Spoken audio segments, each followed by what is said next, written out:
to Happy Wife, Happy Life season finale. We're your hosts. I'm Kendahl Landreth. I'm Jordan Myrick. And we are two incredibly unqualified but deeply in love comedians who are here to help you with all things relationships. And on today's season finale, we're talking cheating.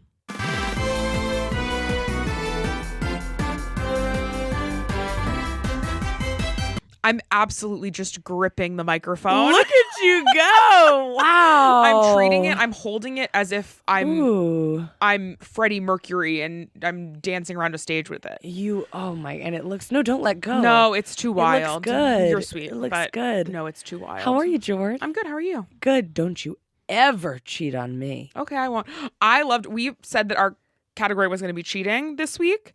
And one of the questions was, do you guys cheat? I know. It said, do you guys cheat? That made me feel really sad, but I do want to know. So, do you want to answer? 3, 2, 1. Yes. No. Oh, sorry. I thought, no, we don't cheat on each other. It's so funny if we were like, yeah, we cheat all the time. Cheating is good. Well, it also made me laugh because the reason they commented is because they saw the question on Instagram that was like, ask us about cheating.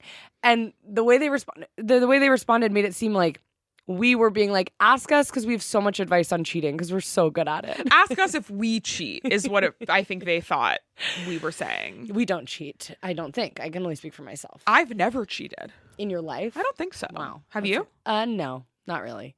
I had one, like, we were like seeing each other, but then it was like kind of, we weren't like officially... We were like officially dating and we were supposed to be exclusive, but also we weren't I don't know. It was like complicated and I was 19.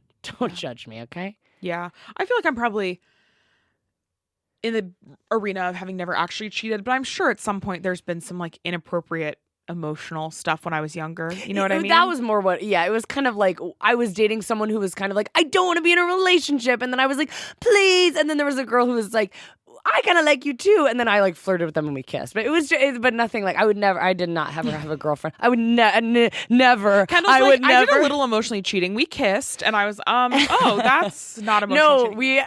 I emotionally cheated and then I wasn't dating the other girl. I think honestly, if I told the other girl, like in my head, I was like, I just cheated. I was like 19. But then I think if I told the girl I was dating at the time, she would have been like, yeah, then I cheat on you all the time, probably. You know what I mean? Sad. Very sad. And I was like, I've broken her trust. She was like, we are not dating. Yeah. I feel like there's a lot of cheating in Hollywood recently. Ooh. I know obviously always, but there's some like big scandals. There's the Hugh Jackman, Sutton Foster. Oh, I didn't know they were together and I didn't know one of them cheated. They were in The Music Man on Broadway together and Hugh Jackman was married and people think that that's why he and his longtime wife got a divorce. Yeah.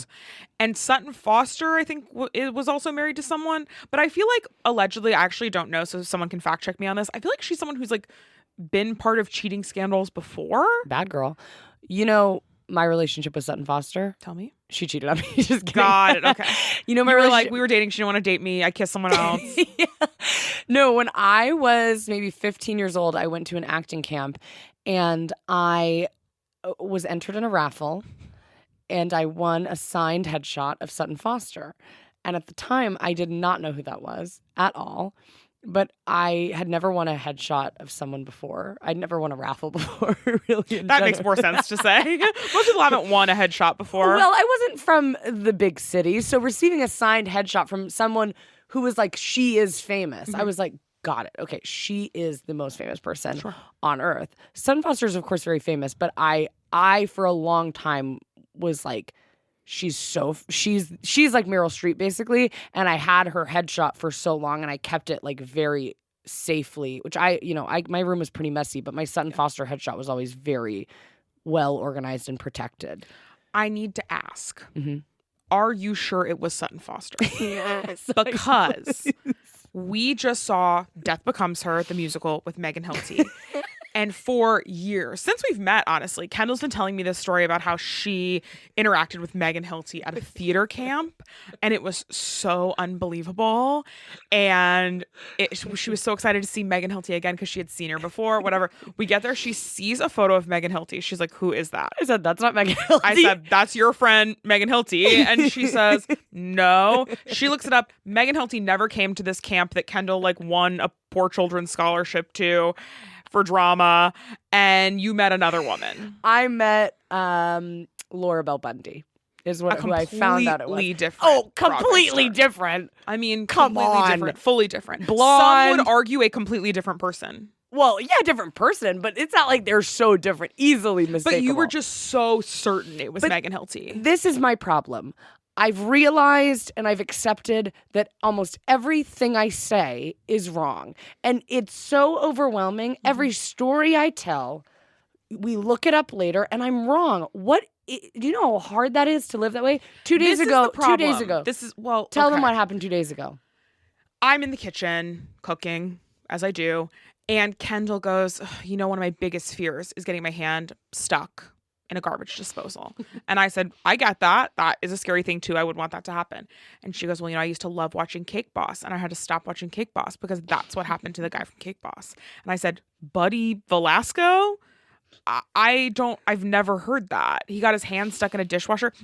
Now he can't use his hand anymore. I say, what are you talking about? Kendahl's like, that's why the show doesn't exist anymore because he got his hand stuck in a garbage disposal and he can't Cake Boss anymore. I said, I don't think that's true. I'm so sorry. And this is the problem with Kendahl. Kendahl will just say something and then I'll be like, I don't want to be rude, but I don't think that's true. And Kendall's like, oh, everybody always thinks I'm wrong. And nobody ever listens to me. Oh, Kendahl couldn't possibly be right. I say, okay, fine. Look it up. That did not happen. None of that happened. The show continued to go on. He injured his hand in in a bowling accident. But he was still able to do the show. But do you know how scary that must be for me? No. Where did I get this information? Where did I get it? Because in my head, I remember an interview where he said, I got my hand stuck in a garbage disposal. So now I'm going on the internet after I find out about the bowling stuff. This has not happened. Was this a dream? Am I in an alternate universe where that did happen? I don't know. I feel scared. And tell them about Philip Phillips. Tell them about Philip Phillips. We'll get to Philip Phillips, but my problem is that you don't have to say everything so definitively. But I feel, okay, if I told you a fact that you know for sure, if I said, Toby, if I was like, who was the first Spider-Man? You would say Tobey Maguire. But if you were and like, if I said, no, it wasn't, it was true. Megan Hilty, you would say, no, I'm sure it was Tobey Maguire because you're so sure. That's how I would do that. I don't know if I would do that. You would say, oh, let's look. Maybe it's Megan Hilty. Maybe it's Tobey Maguire. No, you would not. That one is too wild. But if you were to say who was the first Spider-Man, I would say Tobey Maguire. And if you were to say, I don't think that's right, I would say, okay, we can look it up. No, Jordan. I promise you, sweetheart, I would. Because I am not so certain that I'm right on that kind of stuff. Tobey Maguire being the first Spider-Man? But there could have been someone who was a Spider-Man before Tobey Maguire that I did not know about that you're thinking of for some kind of other. What year did Tobey Maguire do Spider-Man? I don't know. See, that's irrelevant. But do you get what I'm saying? Okay. Yesterday, a pair of my shoes were sitting in the center of the living room and I tripped over them. And I said, hey, Kendahl, just a reminder, can you please not leave your shoes in the center of the floor? And she goes, those aren't my shoes, those are your shoes. I said, I know, but you were wearing them earlier and you left them here. I literally have not worn those today. So how could I have done that? I go to her phone, pull up a picture on her phone of her from that day that she had showed me earlier of her wearing those shoes. I'm like, if you can't remember stuff, if you know you have a bad memory, if you can't remember, if you're finding yourself constantly being so confidently wrong, why not just be a little more open to being like, right? Hey, I don't know. Kendahl told me, I'll tell the Philip Phillips story because you want me to tell it. Please. One time we're in the car with our friend Kelsey. Kendahl goes, Philip Phillips from American Idol, the guy who sings Home. He is the highest grossing musician of all time. And Kelsey and I go, there is absolutely no way that is correct. I'm so sorry. And once again, Kendahl's like, oh, everybody thinks I'm so stupid. Everybody thinks I'm wrong all the time. My dad, may he rest in peace, told me that Philip Phillips got the $1 million from American Idol and he invested it and he told me he was the richest singer that ever lived. But your father was not a financial analyst or pop culture expert. Okay, well, he told me that. So I've been telling everyone that for years. And so we look it up. Philip Phillips' net worth. Philip Phillips' net worth is $5 million. And even before we looked it up, we said, Kendahl, Taylor Swift is like a billionaire. How much money could Philip Phillips possibly From have? stocks? I don't know. But that's hard to know. It's like anytime all this knowledge I feel like I have, it's just like, what am I even But you don't have saying? And as a know. podcast listener, you should feel scared. You turn me on every week to talk to you, and it's just like, what am I even saying? But that's why I'm here, first of all, and that's also why we do opinion-based Don't listen to this around your children. They're going to learn false information. No, we're not giving out real info. We're not giving out facts on this podcast, and I think that's important to remember. But I'm just like, be more okay being unsure. Right. Like, why are you so scared to be unsure? Why are you so scared well, to be like, because I don't know, or like, I I'm think not sure? so because there is, I'm sure, a defensiveness I have because I don't look at the camera. There is a defensiveness I'm sure I have because I do think because I, have grown up with ADHD. I grew up being called an airhead. I grew up being called stupid. I grew up being stupid. And now I'm kind of like, I do have knowledge, and in a lot of circumstances, you don't make me feel this way, but I find in a lot of group settings, people don't listen to what I'm saying, or they don't take into if I say, oh, I saw this on the news, nobody's listening. But if I say Kick Boss doesn't have a hand because it's in a garbage disposal, there is a but just reason hear me out. for that. I understand, but it does make me sad, and it hurts my feelings because I am a smart person. But you could fix that if you stopped saying things that were wrong so confidently. Oh, I wouldn't have anything to say. What would I say? The right information I have? Oh, yeah. I'll say all the good facts I have. That's great. I just think that, like, no one is, like, coming to you to be like, I need the 100% objective, fact-based truth. I think you could be like, this is a thing that I heard. I'm not sure if it's true or not, but I heard it. Or be like, I heard this thing. I'm going to Google it. Like, I think you can just have more openness instead of being so wrong and also so mad at other people. What's really unfortunate? I think part of it is every time I'm like, this is when I'm going to prove everybody wrong. Because I'll go, I'm sure of it. And everyone's like, no. And I'm like, God, it's going to be sweet when we look this up and I'm right. But and I think maybe that's the problem. Every time I'm wrong. I'm hearing it now. That's the problem. It's very unnecessarily vengeful. Yeah. Well, not vengeful, but I just want to show everyone that I am smart. You are smart. And people think you're smart. People don't think you're not smart. People think you're wrong a lot.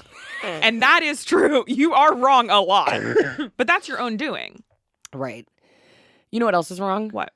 Cheating. Oh, she's got the segues hey there. for days. Come baby. on now. All right, I'll get out the questions. We asked you all on Instagram and our Patreon questions you had about cheating. We, I guess, are not professionals fully because neither of us have really cheated, but we have some answers that we'd like to dole out to you. If you're like, I had a story about cheating I wanted to share, I had a question, I didn't get to ask it, well, hop on over to Instagram, and for our next cheating episode that I'm sure we will eventually have one day, you can ask it there. We're always posing questions on Instagram, and we always love to give you advice. If you want more episodes exclusive to Patreon, if you want ad-free episodes, if you want secret insider information, go subscribe to our Patreon. It is an absolute hoot and a holler over there. And I will say, season 2 Patreon's about to get crazy. We're about to get a lot of fun Stuff's going on over there that hasn't been seen or done before. So please get on over there, check it out. We're talking Philip Phillips level stuff happening over on Patreon. Philip Phillips will be performing over there. He does a live stream once a week. Imagine, that would be so funny if once a week on our Patreon Philip Phillips did a live stream. Where is he? We gotta get him on. I gotta Google before we gotta get him on. We gotta get him on. I gotta check before this goes live that he's not dead. Because part of me is like, I've not heard from him in a long time. As if that would be headline news. Philip Phillips is still alive. And is the richest man on earth. Yeah, we've got a lot of great stuff going on over there. So head on over, check it out. And without further ado, Jord, I see you sneaking all around our email. What question is drawing your eye? Well, first, this is an exciting one because this is someone who's written into us before. Oh, gosh. What a treat. And we've answered a question before. Okay. But they've sent us updates. Yes! Yes. Okay, great. So this is someone who reached out. They were having problems with their girlfriend, like a bunch of issues. Then they sent an update. 1 day later, we didn't even have time to address the initial issue. Damn. And they said, update, she was cheating on me. Oh, I'm sorry. So they've been working on the situation. They found out that their girlfriend of 6 years was cheating on them and had a second relationship for 5+ months. Oh my. A whole second relationship. Wow. Real cheating. Like- Not to invalidate anyone who's just been cheated on once, but that's some really intense This stuff. is big time. Yeah.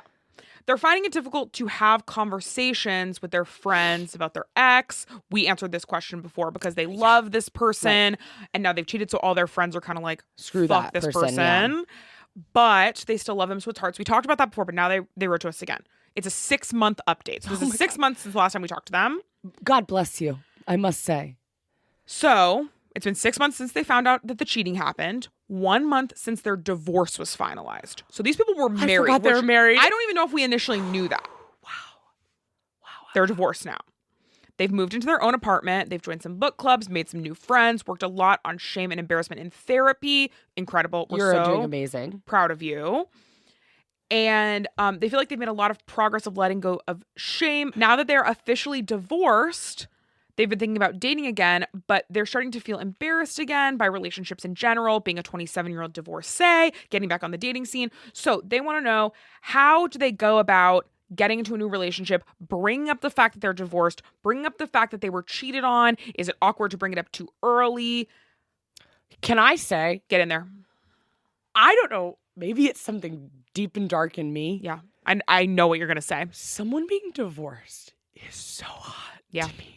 I think it's so hot. Yeah. Part of me wants to marry you, divorce you, and then get back together with you so I can tell people I was divorced. I know. It's so hot. Something very kind of demure sounding about it. I know it's very hard and we're not trying to make light of anyone's hardships, but to be a divorcee? Oh my God. It's so hot. And to me, even on a practical level, if I was single, I would look for, I've always dated older. If I was dating now, I would be looking for a 35-year-old divorcee. I would be looking and we were talking about this the other night, because whenever I talk to people who are like, middle, late 30s, and they're like, God, dating's a nightmare because everyone's already married. I'm like, but you're about to be in the sweet spot where everyone is getting divorced, and you now get to date a person who has been in a long-term relationship, so you know they can hold a long-term relationship. Yep. They understand the seriousness of being in a long-term relationship. They understand the struggles. They've been through it. Maybe they've been to couples therapy. They've gone through it all, have changed, have grown, and then made the hard decision to end it, and now are on a journey of learning about themselves. I just think that is like such a good person to date. I think a second marriage is usually, you don't hear a lot about bad second marriages. They always seem pretty good. So I just think, don't be insecure about being divorced, because I think that is really hot. And honestly, the younger, the hotter. I also want to say, if I went on a date with someone and they were like, well, I got divorced because my wife cheated on me, I would be like, tell me everything. Well, and it's like you hit the jackpot. I would be so interested. You hit I the wouldn't be like, jackpot. whoa. Because if someone was like, I was divorced, so first of all, I go, oh my God, I'm so horny. It's so hot. Yep. But then I go, okay, well, what happened? Because now I'm like, what if you were kind of like a nightmarish partner? But the second they go, I was cheated on, you go, oh, Not your wonderful. fault. Not your fault. Not your fault. So you got the hotness of the divorce, and then you have the hot victimness of being cheated on. Where I say, oh, baby, let me take care of you. Cheated on, I would never cheat on you. Yeah. It's perfect. And even just like, I just want to know the gossip. Sorry, maybe that's a dark part of me, but I want to know what happened. How many times did they cheat? Who did they cheat on you with? Do you still talk to them? Like, I want to know the information. And I think that's something that you can kind of bond over, to just be like, cheating sucks. And even if you have not been cheated on, you've had bad experiences in your relationship. So I think to just be honest and be like, yeah, I'm getting back on the dating scene. I'm divorced. I got divorced because my partner was cheating on me for a long time. And I'm getting back in the scene. Yeah. I think that's like so open, so vulnerable, so honest. People love that. And I also think it's like opens the door for someone else to be like, oh, well, I've been on the dating scene for a while and it's been blah, blah, and kind of like meet you where they're at. I think it's a really good spot to start at. So I think this is a fun and exciting time for you. This is really exciting. I think you should be open. I think you should be honest. And we're really proud of you for going to therapy. Oh, yeah. So, I mean, you sound like you're handling it like such a champ. Yeah. So super proud of you. All right, your turn. You got one? Here we go. This is from our Instagram. Do y'all consider porn cheating? No. No, me neither. Porn? No. I mean, unless you both have entered in some kind of no porn agreement. I guess if you're both like porn is cheating and then one of you watches porn, right? I guess. Why would porn be cheating? I don't know. I've never considered that. Is going to the movie theater cheating? Whoa. Right. But truly, because I mean, yeah, if you go see a movie and then there's sex in the movie. Even if there's no sex. Just like porn is like a form of entertainment, right? Right. I guess I agree. Right? I agree. Just pay some money to watch some people have sex, just like you would pay some money to watch people do a play. Yeah. I don't know. Why would it be cheating? Unless there's like a deeper issue. Let's say that you're both together and one of you is like addicted to porn. So you've been like, I have to step away from porn, but you're secretly watching porn. I guess I still wouldn't consider that cheating, but I would be like, you're doing something bad you said you wouldn't do that seems self-destructive. Well, yeah, I guess anything can get to a point where it's like, if it's like the person becomes addicted to like, you know, my first instinct was to say coffee shop orgy, which I don't know if that's a section of porn. If a person's like, I only watch coffee shop orgies, and so now they can only have sex in a coffee shop. You know, then that becomes complicated. Okay. Do you know what I'm saying? I hear you. You looked at me like I've never said something crazier. I did not understand what you were saying at like first. Coffee shop you orgy. Were gonna make an analogy where you were like not going to talk about porn. It sounded like you were going to be like, porn being cheating would be like, and then say something that's not porn, but it felt more you were like, porn being cheating would be like if you said watching people have sex is cheating. And I was like, wait, I think you're saying the same thing twice. Oh my God. Okay, yeah, I don't consider it cheating at all. No. Once again, unless you, but I'm like, get in on it together. Yeah. I think porn is super fun. And I'm sorry, I think you can always be learning little ideas from things. My mother always told me, Kendahl, porn's not real. She would tell me that. It's not real. It's not how it is. But you can take some gems from there. Sure. Ever so often I'm reading one of my little books that I read, and it's about a vampire and an assassin. Obviously, I'm not going to do any of that. But there'll be like one line where I say, I'm gonna bring that up. And since you brought up your book, let me say right now, on our Patreon, we will be releasing a year-end roundup of Kendahl's favorite sexy, smutty, romancy, queer novels that she's read this year. I know people have been asking for it, and the time is the end of the year, so that's going to be on our Patreon. I'm so excited to do that. All right, go ahead. Okay. My boyfriend, 31, male, and I, 26, non-binary, have been dating for around 2 years. He moved back with me to my hometown from his hometown where we met. For context, my last relationship was polyamorous, and my primary partner was a woman. Boyfriend and I had several conversations about possibly opening our relationship up eventually. We had never really set boundaries or officially decided to open the relationship up, but we talked about using Bumble BFF for finding friends. A few months ago, we finally decided to start dating other people and talked pretty in depth about our boundaries. The next day, the topic of Bumble and Bumble BFF came up. He insisted that both features were on the same app, but I disagreed because I had BFF on my phone and it was its own app. Turns out he had been chatting with someone on what he said he thought was Bumble BFF, but when he showed me, it was flirty messages between him and a woman on regular Bumble, and that they had been talking since before the official polyamory conversation. I confronted him and said he knew it was regular Bumble and was just playing dumb. He got kind of bashful and said sorry, but I felt like since I was the one who initiated opening up the relationship, I couldn't really be mad. I'm not a jealous person, but I still feel betrayed.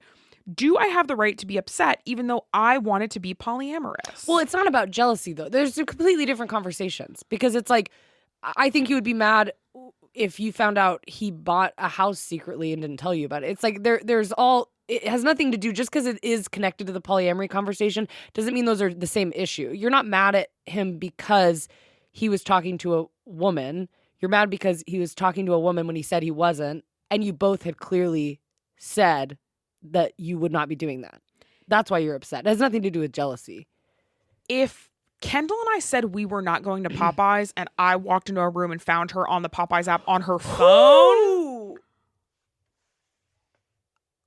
Absolutely not. Oh my, the thought of that, like, honestly, if I said, I'm not trying to be dramatic. I think I would like there would be a breakup discussion. If I said, I want to go to Popeyes, but let's not go today.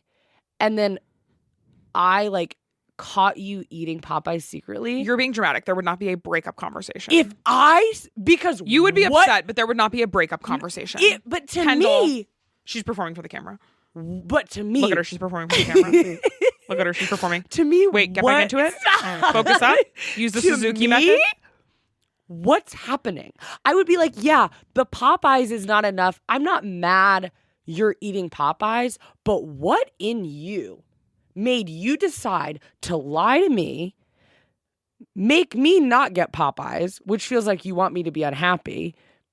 It's deeper. That's why I say it would be a big problem. But that's anything, right? Like what we're really coming down to is just that if you're lying, it feels bad to the other person. And I think that I don't think a cheater is always a cheater, but I do think a liar is probably always a liar. Because I think you can get caught up in one night of passion at a work Christmas party. Okay, no more work Christmas parties for you. No, but you know what I mean?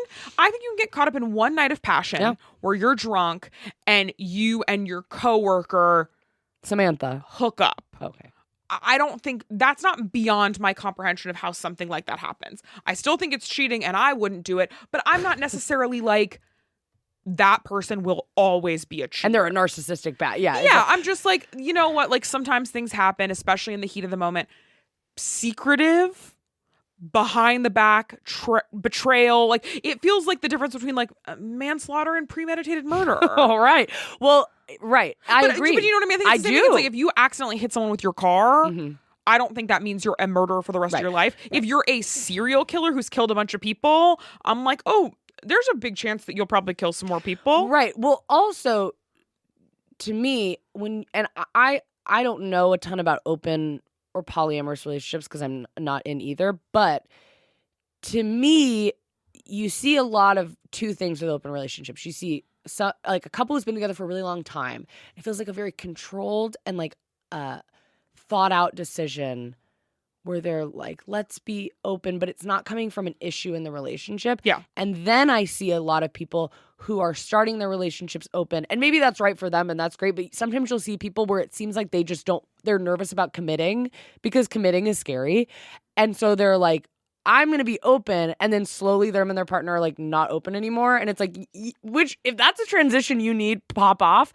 But it feels like it's not coming from such a controlled, secure place.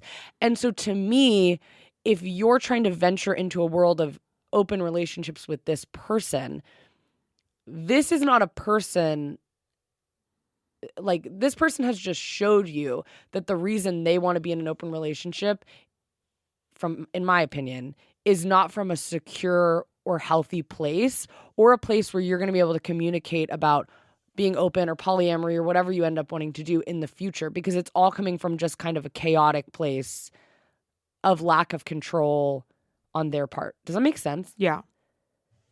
I think that this is also really layered because, first of all, they're flirtily talking to someone behind your back. That's one thing, right? Then they've not only just, once again, this isn't a woman they met at a coffee shop and they happen to kind of out of nowhere have a flirty interaction. They downloaded a dating app. Right.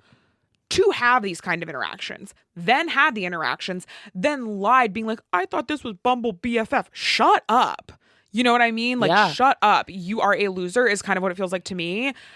It feels like 3 strikes, you're out. I think this person is done. For me, if it was me, I think this person's done. If you're like really in love, they should pay for the two of you to go to couples therapy. Well, right. Well, because to me, if you're like, I love being open and I love polyamory, you need to find someone who respects that. And to me, just saying yes is not respecting that.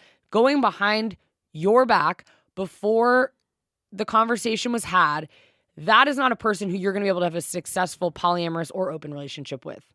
Because clearly they don't listen to boundaries. And so And I also think it already seems off balance because it seems like you kind of feel like, well, I owe them one a little because I'm the one asking about this. But it's like, well, if you were in a relationship with someone who was like meeting you where you're at and you both really liked being open or polyamory, there would be no imbalance of power. There would be no, well, I feel like I can't be mad because of this. That should never have a place in a relationship. You should always feel like you can be mad. Yeah, I agree. You know what I mean? I agree. My extended family has an extensive history of affairs. Am I less trustworthy by association? No. Here's what I'll say. My instinct is, of course, to say no. You've done nothing. So if you haven't cheated, you're not less trustworthy. But I think there's truth to identifying when your entire family, all the way back, has never had a successful relationship, and identifying, because that is in you somewhere, I think. Like, I think that all the time I have to identify moments when I am moving in a direction, and I'm trying to word this right. I have to constantly be identifying things I'm doing that I could connect back to my family that I find to be an unhealthy way of dealing with something, an unhealthy trait. That you learned from your family. That I learned from my family, or is something that was a response to something. You know what I mean? Like, we're all like, we all have traits that we get from our family, and some great and then some not so great. And I think if you come from a family where all the relationships end in disaster, they're all very toxic, they're all, if you are in a really stable, healthy relationship and you find the need to be like, I want to run, or I want to cheat, or I think it's a good thing to identify it for yourself and be like, there has to be a difference between the way I go about things because I want to have a healthy relationship. And if I just continue in the way that I naturally feel like I want to move, that may not end in a healthy relationship. You know what I mean? Yeah. But another person, I don't think, has any say in that. Like, I think if someone to you was like, I don't trust you because your parents cheated on each other, I'd be like, that's unacceptable. Absolutely. You know what I mean? I agree 100%. Yeah, okay. All right, cool. Can someone who loves you also cheat on you repeatedly and with the ex they had also cheated on? Yes, they can love you, but them loving you doesn't really mean that much, in my opinion. I agree. I think it's a nice idea to be like, they love me, but if someone loves you but is not caring about your thoughts and your feelings, them loving you is kind of sand in your hands, right? Right. Yeah, I agree. It's kind of just, it's not enough to be, a lot of people can love you. And also, I have learned that it's some people, it'll be like, well, they love you in their own way. And I can be like, well, their own way is not enough for me. Absolutely. Does cheating while in high school count? I don't really know, because I mean, count for what? I guess, yes, it counts. But if I met someone now who was like, I cheated in high school, I'd be like, aren't you like 40 now? So I wouldn't care about that. So if you're in high school and you cheated one time, I don't think it's going to put a scarlet A on you for the rest of forever, if that's your concern. If you're dating someone in high school right now and they cheated on you, yeah, it counts like normal cheating. Yeah, you can, right, exactly. In the game of cheating and not cheating, it counts as cheating. Yes, 100%. What to do if you have a friend who likes to get right up in the line of physical cheating? Interesting. With you? I or would with someone assume. else? I would assume with you. I think it's so hard being a lesbian, but I'm trying to think of this as like in a straight relationship. It shouldn't be different, but it does feel different for some reason. If you're in a straight relationship and you have a boyfriend and then you have another friend who's a boy and then he keeps like... And you're a girl.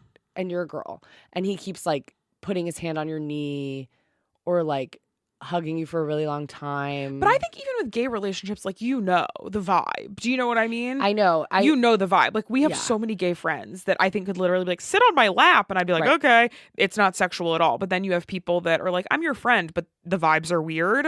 Yes. I have friends where I would be comfortable sitting on their lap. And if they like kissed me on the cheek, I wouldn't even think about it. And then there's friends that I'm like, it would be weird if we did anything. But there's also... For some reason. Well, I also think that's people's like personal comfort level. level, like, I think that, like, I have multiple of my female friends who I've kissed on the mouth before, and it feels so unsexual. Yeah. And then I have some friends that I've never kissed on the mouth, but not because if I kiss them on the mouth, it would feel sexual. It's just like not really their vibe. Like, I know I say this a lot, but like Lily likes to sit on the same side of the booth as me when we go out to dinner together. Yeah. And she'll like put her arm around me or hold my hand. And it feels so not sexual or not romantic. It feels a little bit like mommy's baby almost. I don't know exactly how to put it, but it doesn't feel sexual or romantic at all. Yeah. I don't think Reka and I would go out and like hold hands and sit on the same side of the booth. Not because if I did it with Reka, it would feel sexual, but just because it's like not Reka's vibe. Like Reka's not as touchy-feely, so I think it's a little different.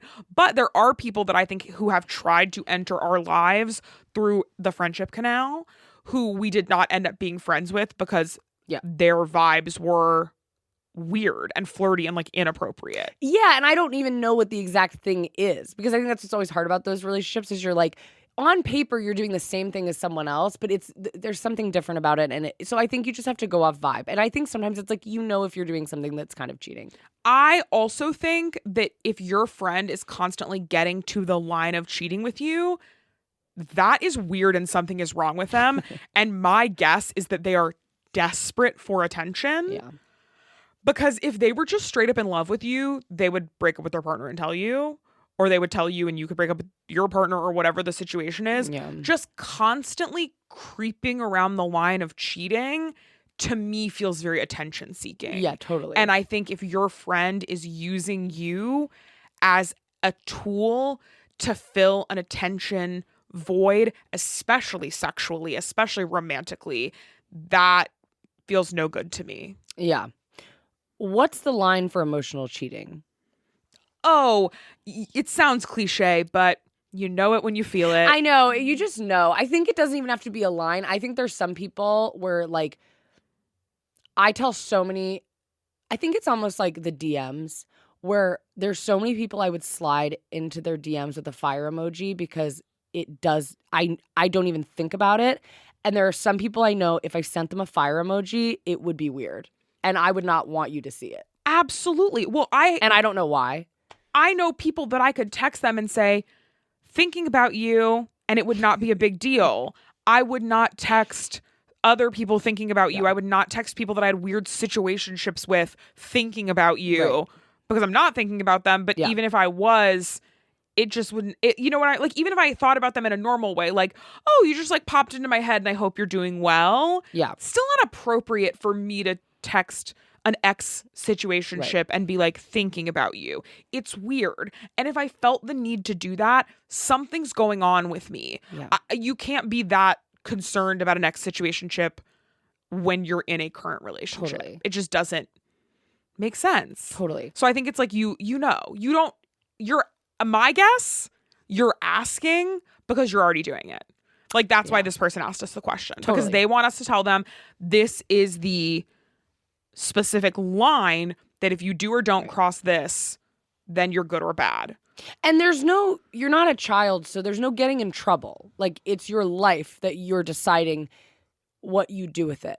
So if you want to be in a healthy, long-term, stable relationship, you can't be doing stuff that you feel guilty about and you don't want your partner finding out about. But if you don't want to be with your partner and you want to sleep with this person, you're welcome to do it. You're not going to get in trouble. You're not going to be in a relationship anymore. You know what I mean? But also, like, just break up. Y'all know we're such a big believer in divorce and breaking up. Just breaking up. If you're in a relationship and you find yourself constantly wanting to have sex with other people, whether it's because you are unsatisfied in your current relationship or you're trying to self-sabotage, if you're constantly doing that much self-sabotaging, I think sometimes people would be like, no, like go to therapy, work on yourself, stay in your relationship. I'm like, if you are constantly trying to self-sabotage by sabotaging your relationship, by trying to like cheat or emotionally cheat or whatever, you must be a nightmare to your partner. Free them from the prison that is your relationship. I guess so. I think it's hard though, because to me, I'm like, it depends on what you let out of your body. Like, I think like there are things like where it's like, if you're a person who's like constantly about to cheat and doing a lot of emotional cheating, you need to leave and work on that separately. But I also think there's so much like trauma and stuff in our body that can make us think we can, if we're in a lot of therapy, recognize as an anxious thought and be like, my brain is putting that into my head because I am stressed out. So every time I'm like, I'm trying to make up an example because I don't have this, but if I was like, I am in love with Channing Tatum, this is getting too real. I'm in love with Channing Tatum. Should I go seek out Channing Tatum? Being able to go, you are stressed. These are the things you're stressed about. Leaving Jordan for Channing Tatum actually wouldn't resolve any of those things. But to me, that's not an anxious thought. If you were like, I gotta run, that's an anxious thought. If you're like, maybe there's a different relationship that I should be in, I could see that being an anxious thought. If you constantly are wanting to cheat emotionally or physically, yes. I'm like, that is something else going on. But you don't think a serial cheater if a serial cheater wanted to be in a healthy relationship and said, I want marriage, I want kids, I want to be in a healthy relationship, they will have to push through those thoughts to get there. But I think they could and should do it by themselves. But that could be something that, because you can't even practice those things unless you're in a relationship. I don't agree with that. You point your little finger at me. I don't agree with that. What do you when are they going to practice it? Because to me, I was really anxious attachment when we started dating. And my problem was always like, well, I can't keep a relationship because every time I get in one, I'm so anxious that I end up ending it. But then when I'm out of the relationship, I feel totally fine. So I can't even practice secure attachment. I can't even become secure until I'm with, and the only time I was able to do it is when I was with you and you're very patient with me. But that's still not cheating. I don't think it's cheating. I'm specifically talking about cheating though. I'm not saying you have to be alone to work on any issue you have, any insecurity you have, any whatever. I think cheating is very different. Yeah. If you are chronically cheating, you need to not be in a relationship. I'm not talking about cheating. I'm talking about chronically thinking about cheating. To me, it feels like along the same lines. Okay. Because thinking about cheating and cheating are much closer than I think people would realize. But to me, you can't control the anxious thoughts that go into your head. What you can control is what you do with them. So to me, there is a huge difference between, well, I'm a serial cheater because I have all these anxieties. I'm a serial cheater because I self-sabotage. Knowing all of those, having those thoughts come into your head and you making a decision that, no, this is what's important to me. I'm not going to do that because I want to have a healthy relationship. To me, then that's just saying anyone who has those problems can never be in a healthy relationship. No, I just think you have to sort those out while not in a relationship. But how could you do that? Because I think there are things... Serial cheating is something going on internally. Yeah. It's not just, well, now you have to stop cheating. Like, it's something else. And that's why I think serial cheating is... I would almost say, and I could be wrong about this because, as we all know, I'm not a mental health professional. But Philip Phillips is the highest grossing cheater, musical artist and cheater of all time. I just think that cheating, in my experience, people that I have been with who are addicts, which I've dated multiple addicts, feel very similar to people who are serial cheaters. Mm-hmm. I think sometimes serial cheating can almost feel like an addiction. And I think that in a way of that, if you're really serial cheating, it's not just about cheating most of the time. Something else is going on. Just like how you can't just be like, okay, well, I'm not going to be an alcoholic anymore. It's like, it's harder than that. There's so many multi-layered internal things you have to work on. And they tell you when you're in a recovery program, you probably shouldn't be in a relationship for a period of time because you really need to focus on that stuff. Yeah. So I don't think it has to be forever. It might not even have to be a long time. But I think that if you're dealing with anything that's really, really serious and intense and negatively affecting your partner, you have to get that figured out. And now, if you've been married for 20 years and all of a sudden you start having intrusive thoughts about cheating, I don't think you need to end your marriage. I'm like, go to therapy and like talk that out and figure out what that is. But if you're always entering relationships and sabotaging them by cheating, right, something else might be going on. So like, take a little time to work on yourself. Yeah. That would be my advice as someone, once again, who's not an expert in anything except improv comedy. How far would a partner have to go for you to personally consider it cheating? So what would I have to do? I think it's like the same answer. Yeah. It really depends. It really depends. Yeah, I think I think you've seen texts from my friends where I'm being like, you're literally the most perfect, beautiful person in the world. I'm obsessed with you. I love you so much. But I think if you saw me being like, hey, girl, miss you, to a person like you didn't know who they were, I think you'd be like, maybe it's just what? secrecy then. I don't think it's about what the act specifically is. Yeah. I think it's about the secrecy around it. Yeah. If there's ever any anxiety that you don't want your partner to see something you're doing, Bad sign. I think you probably are doing a little cheating. Doesn't mean that, and no, that doesn't mean that your partner should have full access to your phone. I'm just saying that, like, if there's something you don't want them to see, if your gut feeling is like, oh, if they saw this, they would not like it. They would not Or if like they it, were and here I right don't now, want them yeah. to see it. Or If you're would in like a normal, healthy relationship, obviously. if you'd be acting completely different if they were there, Yeah. I think there's a lot of things like that. Yeah. Let me find it. This question is, should I have done it? I didn't, but I should have, to be honest. Well, it sounds like you answered your own question. Don't ask us. I'm not the boss. No, look, I mean, at the end of the day, it's like, if it doesn't really matter. I think it's like, if you are really unhappy in your relationship and then you decide one night, screw it, I don't care anyways, I'm going to cheat on them. And then this is great advice. And then you break up. I mean, at the end of the day, once again, there's no teacher being like, you're going to the principal's office. Like, but I think it's more, why are you putting yourself in this prison to begin with? Just break up. Just break up. That's my point. Is it's like, no one's forcing you to do anything. So if your relationship's so bad, you feel like you need to cheat. It's just like, then you have your answer. Up. You don't need to cheat at all. You can just break up with them. Yes. Can I have a healthy, I think it's a good question. Can I have a healthy relationship with the person I decided to get with while I was in a relationship? Oh, can you have a healthy relationship with the person you cheated with? Yeah. I'm sure you can. I think you can if they are the exception to the rule. But this is what I'll say.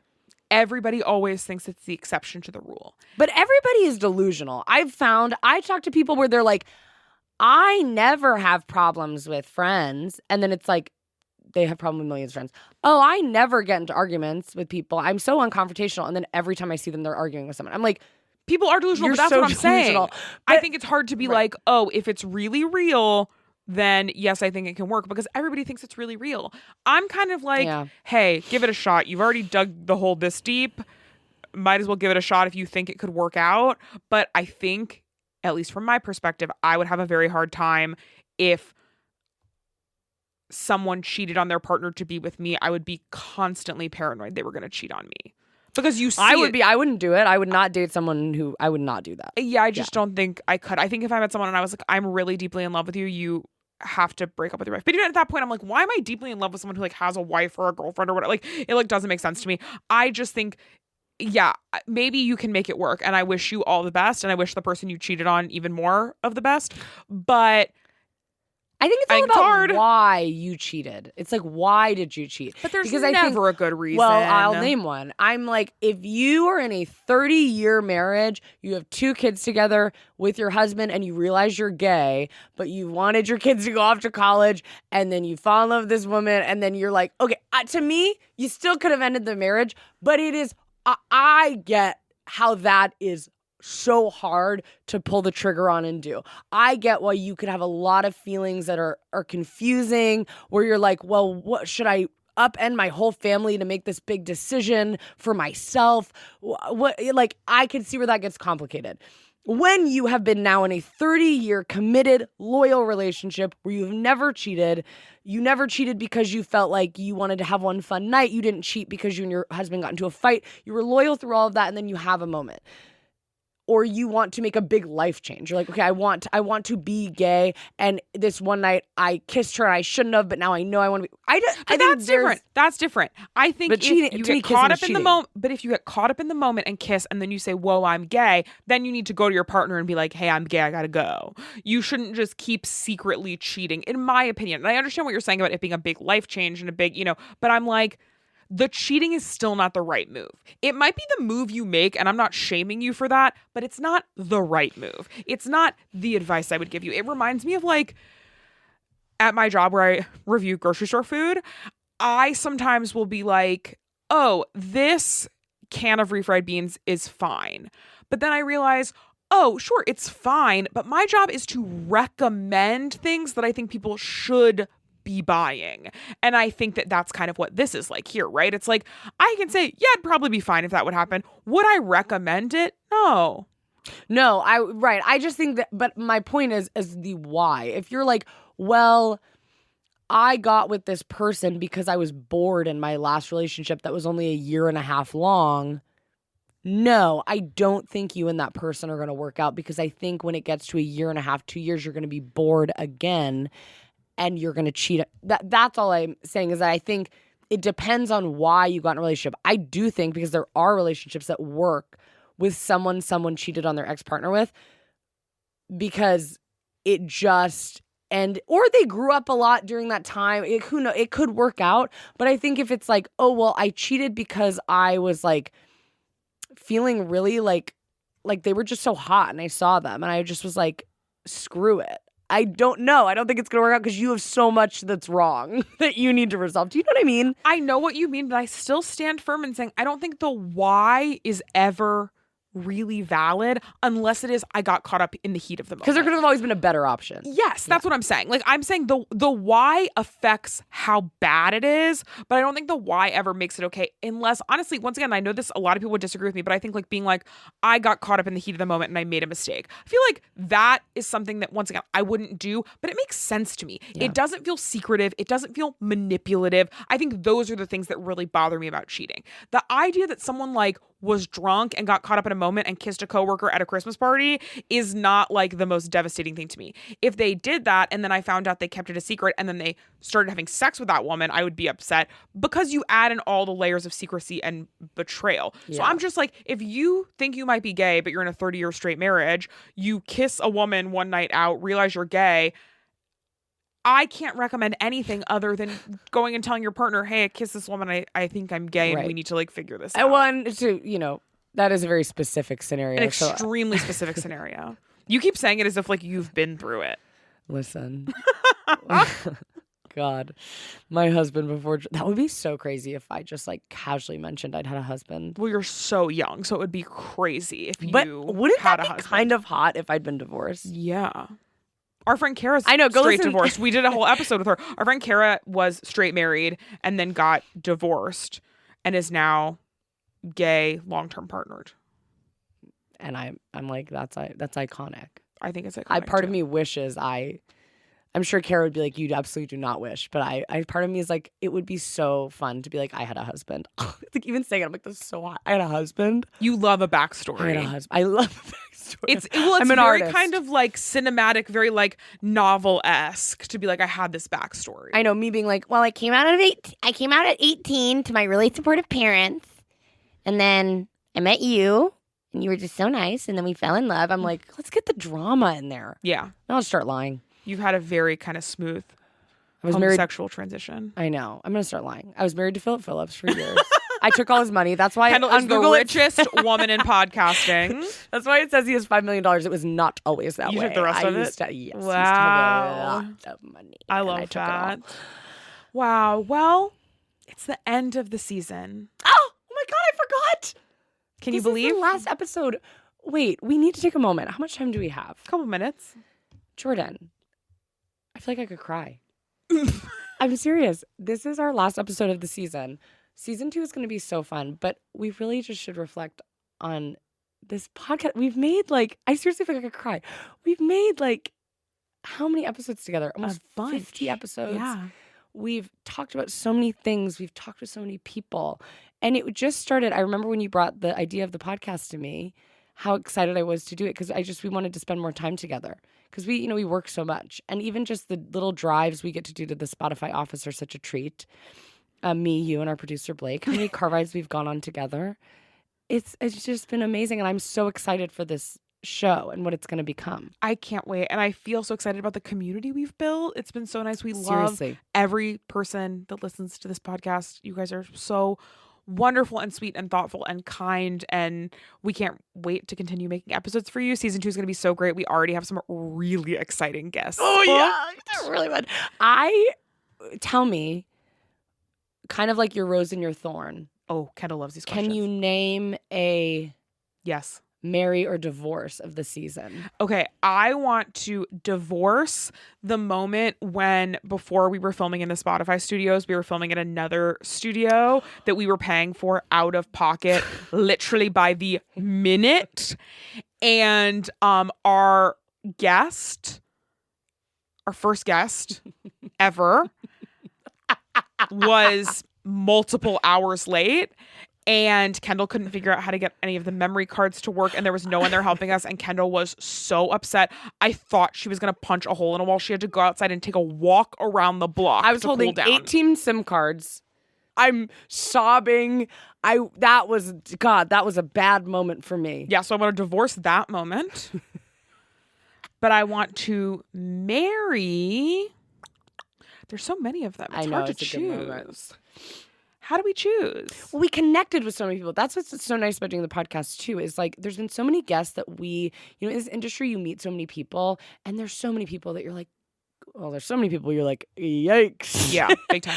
But then there's so many people you're like, oh, you're so cool. I really like you. I wish we could get to spend some more time together, but you know how it goes. It's like nobody's got time and I don't have time and we all never get to see each other. And I feel like on this podcast there's been so many people we've had on where we've been like, it's been so nice to get to sit with you for an hour and chat because Absolutely. I've wanted to like have you over for dinner. And a couple people we've had on, we then have had on for dinner. I mean, we really are like make plans with all of these people after we get to do a podcast episode because we talk for an hour and we're literally always like, I want this to keep going. It's really nice. I mean, we hang out with Kara all the time. Kara we were friends with before, but yes. Yeah, that's true. I guess that's true. Well, we've had a lot of our also current friends on the we've been able to do a lot of stuff with our longtime friends, which is so nice. Like I said, Reika's been on the podcast. We had Dylan Adler on, who God. Like so many people that we actually love in real life and have loved for a long time and have gotten to bring them on and talk to them, which has been so fun. And then we've gotten to make friends with people like with Rachel and Mackenzie from Two Dykes and a Mic. We love them. Who are recording next door right now. We love but them.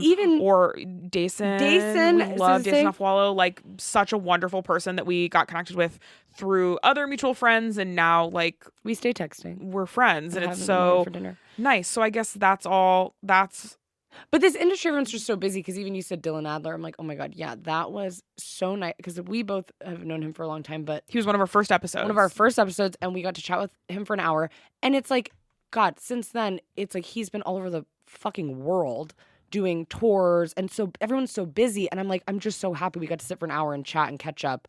Had Oscar on. Yeah. Oh my God, so many good people. So many people. And I love that we've also been able to like make a community. Like sometimes I go and look at the comments and like people in the comments are like chatting with each other. Or like when we set Heidi up on a date in that one episode, we had people in the chats like connecting in the chats and like in our live shows. We just had someone from our New York Comedy Festival show reach out to us and they did our dating comedy show that we did as part of New York Comedy Festival. And they were like, hey, just want to let you know I've been on multiple dates with somebody that was also in the show with me. And it's like really going well. So I think it's so fun to be able to create queer community and spend time with our friends and meet new people and talk to all of y'all and give advice because when it comes down to it, Kendahl and I are just so deeply opinionated and want to be heard. And that's really nice to be able to do that here. And we joke about it a lot, but I really do think we have the perfect relationship. And it's nice to be able to share that sentiment with other people because you and I have both been in a lot of bad or weird relationships. And I feel like now we're in such a great relationship and we will be forever. And to be able to kind of like talk through that and use that extensive dating history wisdom to share with other people is so wonderful. Yeah. What an absolute treat. We've had so much fun. And I will say, the episodes really have flown by. Like every time I go to post an episode, I'm like titling it and putting the number and I'm like 54. Oh my God. Well, we haven't done that many yet, but I always feel like I'll say to you, I'm like, can you believe we're about to post episode 40? Yeah. That's wild because it just really has flown by. So I'm so excited for season 2. We have so many exciting things. I'm telling you, when season 2 promo drops, you're going to freak. It's so exciting. We're coming back on January 13th. So stay posted until then. If you want more of us, we have a backlog of episodes that are Patreon exclusive, that are all on Patreon. You can join our Patreon. We will continue to add episodes to Patreons. There'll be more content there. We'll also keep doing social clips over the break, and you can still email us in questions during the break. We'll be around. We'll see you online, and full episodes will come back January 13th. And we're so excited, and we're working with Spotify, and we love them, and honestly it's going to be incredible, so I can't wait. It's a good season. Thank you for being here for the first season, where I feel like we were able to really get our feet on the ground. And I mean, this is your first podcast, my first podcast, and my first time really like being whatever that is. Yeah, well, being really in control. I mean, really, like, we made this whole thing from the ground up. We're not on a network. No, by ourselves. We just did this fully alone with our producer Blake. So that feels really special to me and important. So we both were learning so much through this process. So if you've been here from the beginning or you joined along the way, we give you a million little kisses.